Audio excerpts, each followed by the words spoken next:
नांदेड़ जिले में कोरोना मर्स का कहर दिन ब दिन बढ़ता जा रहा है। अब रोजाना बड़ी तादाद में नए लोग कोरोना से मुतासिर पाए जा रहे हैं और इनकी तादाद में देखते ही देखते इजाफा होता जा रहा है। कल तक कोरोना मुतासर अफराद की तादाद 66 थी। आज अचानक इसमें 18 नए मामले जुड़ गए हैं, जिसकी वजह से ये तादाद बढ़कर 84 तक पहुंच गई है। 14 और 15 मई को कोरोना जांच के लिए भेजे गए स्वाब के नमूनों में से 48 अफराद की जांच रिपोर्ट आई है। इनमें 18 अफराद को कोरोना पॉजिटिव पाया गया है। आज जो नए 18 मामले सामने आए हैं, इनमें 13 मुसाफिर है जो लॉकडाउन की वजह से यहाँ फंसे हुए हैं। 4 खदीम शहर के करबला से है, जबकि एक का ताल्लुक कुम्हार गली सराफा बाजार से है। इन सभी का NRI यात्री निवास गवर्नमेंट आयुर्वेदिक कॉलेज में बनाए गए कोविड केयर सेंटरों में इलाज किया जा रहा है। फिलहाल इनकी तबीयत मुस्तहकम है। जुमला 84 मरीजों में से 26 मरीज कोरोना से पूरी तरह सेहतयाब हो गए हैं, जिसकी वजह से इन्हें अस्पताल से डिस्चार्ज कर दिया गया है। इलाज के दौरान 5 अफराद की मौत भी हो चुकी है। 2 मरीज फरार है, जिनकी पुलिस तलाश कर रही है। कोरोना के मामलों में हो रहे इजाफे से शहर में डर खौफ का माहौल भी बढ़ता जा रहा है। मुतासरा इलाकों में कंटेनमेंट जोन बनाए गए हैं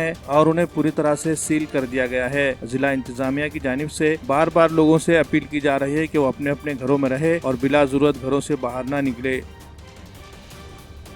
की स्टार्टिंग में अभी हम 30-40 दिन हो गए लॉकडाउन के। बाकी जिलों में, बाकी भागों में रिलैक्सेशन दे दिया गया है, बट अपन ने अभी तक रिलैक्सेशन नहीं दिया गया है।